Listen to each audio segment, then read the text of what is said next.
In the headlines, minority caucus in the House of Representatives wants one-item amendment to the Electoral Act immediately signed into law. Bandits release abducted Kaduna Polytechnic lecturer, hold on to daughter. Minister orders closure of Day-Day Market as normalcy returns after clash. Away from Nigeria, Russia says 1,000 Azovstal defenders have surrendered this week. Hello and welcome to Trust News Update. I am Ayuba Ilya. Thank you for joining.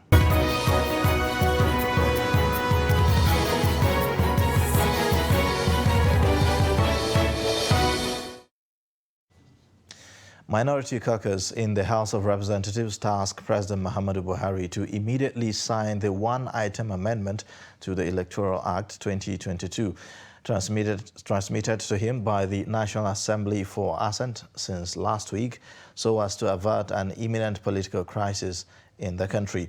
In a statement signed by the minority leader, Ndudi Elumelu, the caucus noted that with grave concern that the president's delay in signing the single section 84 subsection 8 to the Electoral Act 2022 has thrown the nation into serious confusion and constitutes a huge threat to our democracy and the smooth conduct of the 2023 general elections.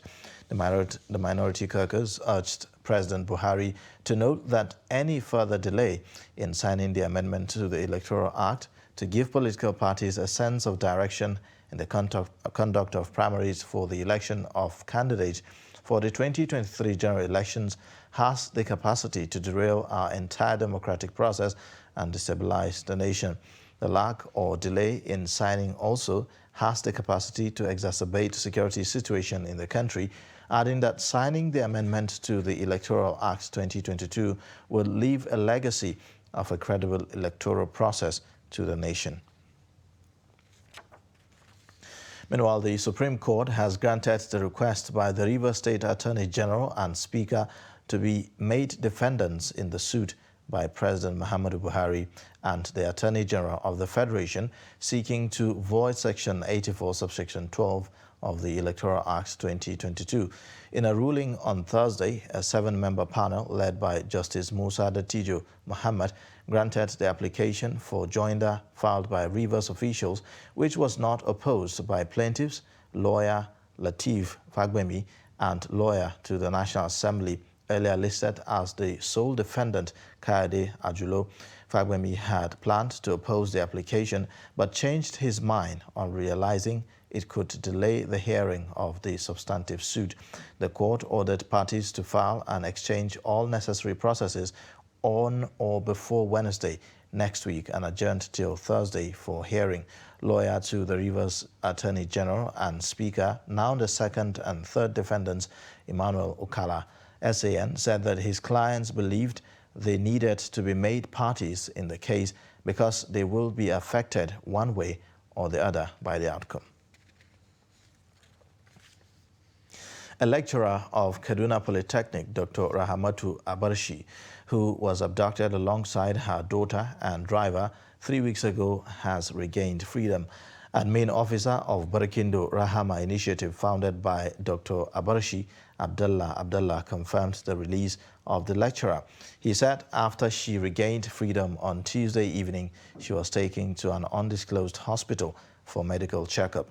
Abdullah disclosed that she was freed after negotiation with the kidnappers, but he failed to state whether ransom was paid to secure her release. Recall that the victims were abducted on Kachia, Kaduna Road, while returning from a charity mission. FCT Minister Muhammad Musa Bello has directed the closure of all markets in Day-Day area in Abuja following Wednesday's riot in the area, which led to the loss of 8 people and destruction of valuables. Daily Trust reports that the clash broke out yesterday between traders, mostly from the Abuja timber market, and Okada riders after an accident that led to the death of a passenger. The involved commercial motorcyclists were thereafter lynched by the traders, his motorcycle along with other seized ones were set ablaze. The situation escalated and led to the burning of about 20 shops attached to the timber market, as well as 10 vehicles inside a motor park. Some eyewitnesses disclosed that the incident started around 11 a.m. Wednesday. They said that tension heightened after the arrival of security operatives, where gunshots were said to have been fired, killed 6 people. The minister, accompanied by the FCT Commissioner of Police, Mr. Sunday Babaji, and Director DSS, visited the scene. He expressed shock and sadness over the death of innocent people and the destruction of millions of naira worth of property. The minister then ordered for the closure of all markets around the area. He charged them to stay calm and give the authorities full support in fishing out those responsible for the unfortunate incident. Now to political matters. As political parties' primaries draw nearer, aspirants seeking different political offices continued visiting different parts of the country to convince delegates to choose them as party flag bearers. Abubakar Abdullahi reports that 3 presidential aspirants from the 2 major political parties spent time in Nasarawa meeting the delegates of their respective parties. The report.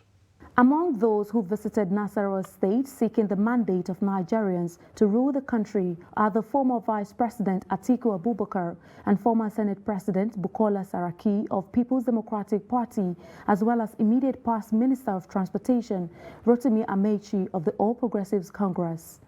Addressing the Nasarawa State PDP delegates, Atiku Abubakar said he is already loved by Nigerians considering the number of votes he got during his previous contests, adding that this will give him an edge over candidates of other political parties if the delegates will give him the mandate. This support has not waned, it is increasing.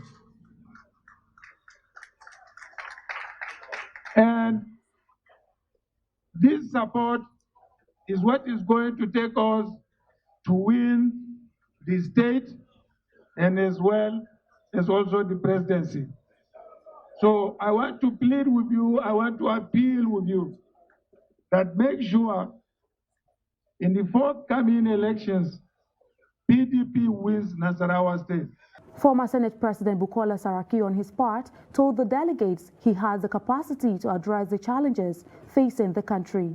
So a lot of our youth can have jobs to have vocational training. We have a lot. We're still importing bricklayers, plumbers, especially from neighboring countries. We have millions of our youth that we can train who can do this. We must invest in housing because that keeps people engaged. These are sectors and infrastructure that we will do. We will increase government revenue by blocking all these leakages. Look at fuel subsidy. It's a leakage. Oil theft in Nigeria. It's a leakage. This is areas I focus on. Once I get it, I'll put an end because I'm a bold person. I take bold correction for the interest of Nigeria. I'm not afraid to take what is good in the interest of Nigeria. On his part, the immediate past Minister of Transportation, Rotimi Amechi, described himself as the most experienced among the ruling party's aspirants, saying that Nigerians will not regret choosing him as their leader. So I understand the intricacies of managing man and material, and I'll bring it to bear as one of the most experienced Nigerians that have been in public office. Yes, let's see, I've been in public office back to back, 23 years non-stop, 23 years of experience, 23 years of knowing the challenges of the country, 23 years of trying to address them as it pertains to me. And I have not been in office without leaving something that history will remember me for. He said the current administration achieved a lot of development through the ministry he served as minister. A presidential aspirant of Accord Party, Christopher Imumolen, has decried the state of Nigeria's education sector. Imumolen, who spoke during the launch of a platform aimed at assisting students unable to continue their studies due to the lingering industrial action by various academic unions, promised to provide a permanent solution to issues affecting the nation's education system if given the opportunity to serve. We have before now, in the past 15 years, given over 500,000 Nigeria scholarship in various study fields. Most of our universities all over the world are run on scholarship basis. That is because we understand the impact of education to third world nation. Nigeria is one of the underdeveloped countries in the world that education should still be subsidized or if possible, made free. When I become the president of Nigeria, education will become one of our priorities. As a matter of fact, from the primary to tertiary level, education will be free for Nigerian people. It's possible, we can do it. It's not a rocket science. They are not doing it does not mean that we cannot do it. We are doing it now with our private funds. You now imagine what will happen when we have the opportunity to manage your funds. It means that it will be judiciously used. Fresh from the resolution of its face-off with Twitter, the federal government has met with officials of Facebook expressing its displeasure over content on the social media platform. Minister of Information said the Nigerian government was concerned that Facebook was becoming a platform of choice for those who were inciting violence in Nigeria from outside the country. Mohammed gave the details of the meeting on a day the Federal Executive Council approved the reconstruction of the 234-kilometer Bali to Shetty Road in Taraba State at the sum of over 95 billion naira. Kehinde Amodu reports. The Buhari administration continues to press forward with its agenda of regulating social media. The champion of the crusade, Information Minister Lai Mohammed, says content on Facebook has incited burning of government property, killing of soldiers and policemen. He is therefore asking the platform to do more to regulate some of its unwholesome contents. So is the ban on Facebook in the offing? Facebook saw our point and they said they are going to do much more than what they are doing. So if they do that, why would we ban them? We don't ban for banning's sake. We would only suspend operations if, for any reason, security lives are threatened and they do not listen. Meanwhile, the federal government aims to reconstruct the Bali to Shetty Road in Taraba State at a sum of over 95 billion naira through its tax credit program. The existing road, for those who are familiar with it, has no concrete stone base. So it's just laterite and the asphalt. So it doesn't last and is breaking up and leading to potholes. So we've reawarded this now for reconstruction under the tax credit scheme. There's a 20 billion naira provision under the NMPC tax credit scheme that will be used to kickstart this immediately. Similarly, the Alkeri Futuk Road in Bauchi, which was awarded a few years back, has encountered some funding challenges arising from insufficient budgetary provisions. So we have collaborated with the Northeast Development Commission, NEDC, and out of some of the funding available to them, they have provided about 2.83 billion to undertake the construction of major hydraulics, which are parts of the total project. And therefore, this will help first deal with the foundational base of the road, about 16 culverts. Also on Wednesday, the Cabinet reviewed the contract sum for the construction of the Yola Song Gombe Mubi Gulako 132 kV double-circuit transmission line by an additional 1.09 billion naira.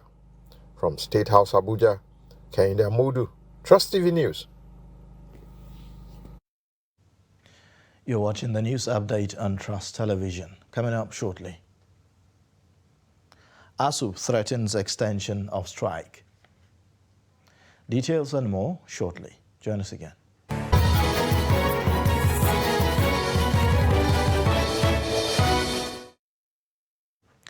Thanks for staying. You're watching Trust News Update. Here's a reminder of our top stories again. Minority caucus in the House of Representatives wants one-item amendment to the Electoral Act immediately signed into law. Bandits release abducted Kaduna Polytechnic lecturer, hold on to daughter. Troops of 2 Brigade Nigerian Army, in conjunction with the Nigerian Police, Nigerian Security and Civil Defense Corps, and other security agencies have killed leader of a notorious gang, Otobong Moses, alias Otoa Basi, during a raid at their hideout in Akwa Ibom. The Assistant Director, Army Public Relations, 2 Brigade Nigerian Army, Captain Samuel Akari, disclosed this to newsmen after the raid in Obong, Ebot in Etim Ekpo local government area of the state. Akari said that the troops arrested 3 of the accomplices and rescued 2 kidnapped victims during the operation. He disclosed that items recovered from the raid included 1 submachine gun and magazine, 67 rounds of 9mm ammunition, 2 motorcycles, 16 mobile phones, 1 AK-47 rifle magazine with 30 rounds of 7.62mm special ammunition and 9 machetes. Nigeria Security and Civil Defense Corps parades a 37-year-old suspected fraudster over alleged diversion of 40.7 million naira from some businessmen.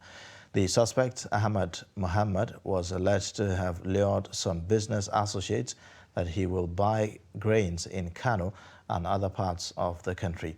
Ibrahim Ismail brings us up to speed on that.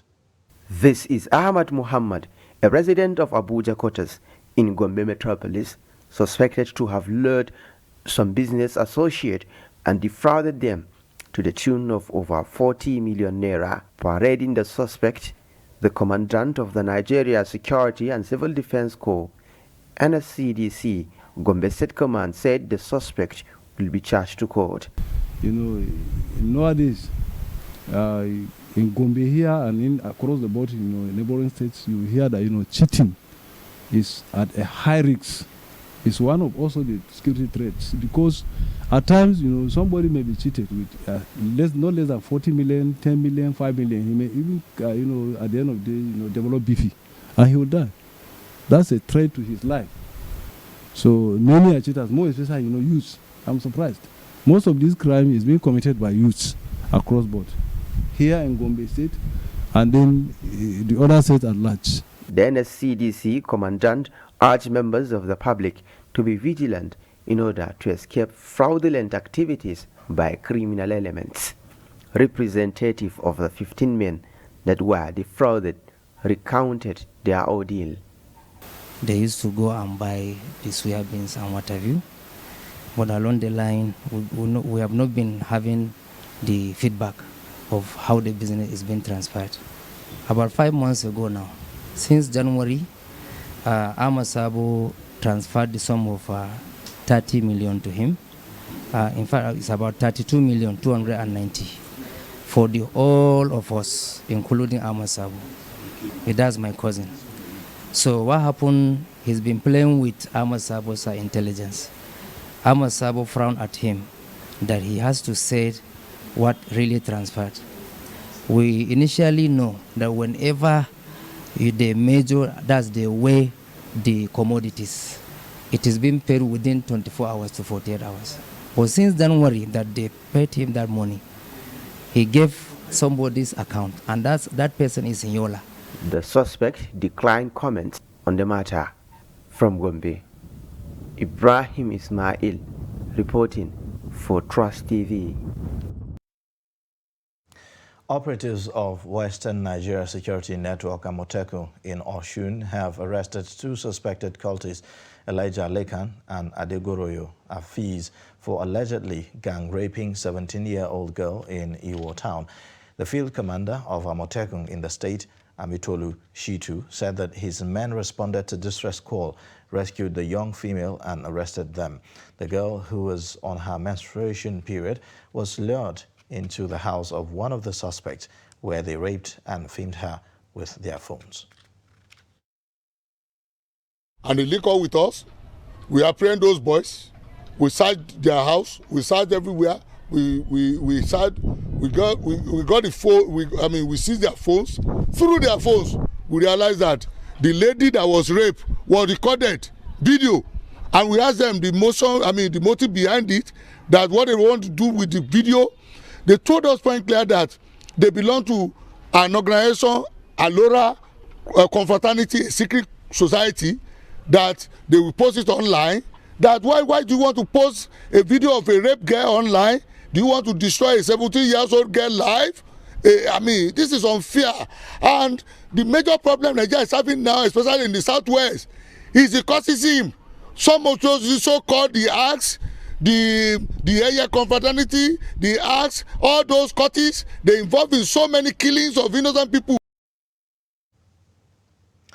The Academic Staff Union of Polytechnics is calling on the federal government to honor the agreement it entered with the union to avert the collapse of the polytechnic education. The union is already on a 2-week protest strike, with its president saying it may be forced to take stiffer measures at the end of the 2 weeks if the government takes no action. Addressing journalists at the Federal Polytechnic Offa, the ASUP National Chairman, Anderson Ezegbe, disclosed that the government is yet to honor the memorandum of action it signed with the union. The strike is premised on non-release of the approved 15 billion naira revitalization fund for Nigerian polytechnics and colleges of education and non-release of 10 months arrears of the new minimum wage. Others include the review of polytechnic education standard and bad conditions of service of members. And therefore, we want to seize this opportunity once more to call on the government to do the needful and redeem its image in the eyes of the Nigerian public. It is very unfortunate that 7 months after the expiration of the 3 months, making it 10 months in total, that this government is yet to fulfill those aspects. I will go to the line items. The first of which is the non-release of the 15 billion naira revitalization fund, whose approval we received in June 2022. The President of this country approved the sum of 15 billion naira to revitalize infrastructure across public polytechnics and colleges of technology in the country. And it is unconscionable to reason that 11 months after Mr. President's approval, this fund is yet to be released. The second item has to do with the non-payment of minimum wage arrears of the new minimum wage to our members. Our members have been owed since April 2019, for 10 months in arrears accruing to them. The implication is that the government, through its agencies, have on their own decided to withhold portions of legitimate earnings of staff in different federal polytechnics across the country. Nigerian polytechnics should not be established just for the purpose of attracting TED fund grants, while workers continue to labor without their wages. As a matter of fact, and that is why we speak to standards, we do not believe that there is any form of teaching or learning that that is going on in such places. What we have going on in such places is just pretense.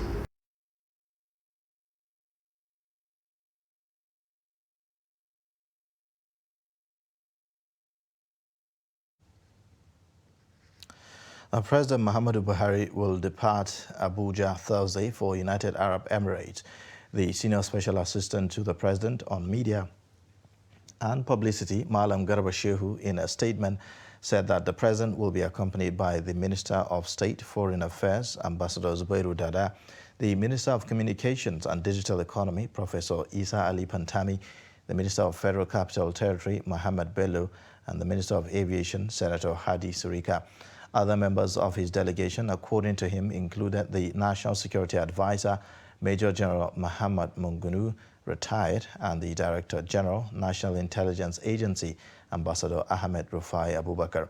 He said Buhari will meet the new UAE President, Sheikh Mohammed bin Zayed Al Nahyan, to convey his condolences on the passing of the former president and ruler of Abu Dhabi, Sheikh Khalifa bin Zayed Al Nahyan. The presidential spokesman said President Buhari will also extend his congratulations to the new president, renewing bonds of the long-standing friendship between Nigeria and the UAE. Away from Nigeria, Russia says another 694 Ukrainian soldiers defending the Mariupol's Azovstal steel plant have surrendered over the past 24 hours as Kyiv's effort to retain its last holdout in the devastated southern port comes to a close. They join the 265 soldiers that Russia's defense ministry said had surrendered earlier, bringing the total to 959 in 48 hours. The second group of Azovstal defenders included 29 wounded, joining the 51 seriously wounded soldiers who were part of the first evacuation. The fate of the Ukrainian soldiers remains unclear. And that's a wrap on Trust News Update. You can watch more by clicking the subscribe button on our YouTube channel and also following us across all social media platforms. I am Ayuba Ilya. Thank you for watching.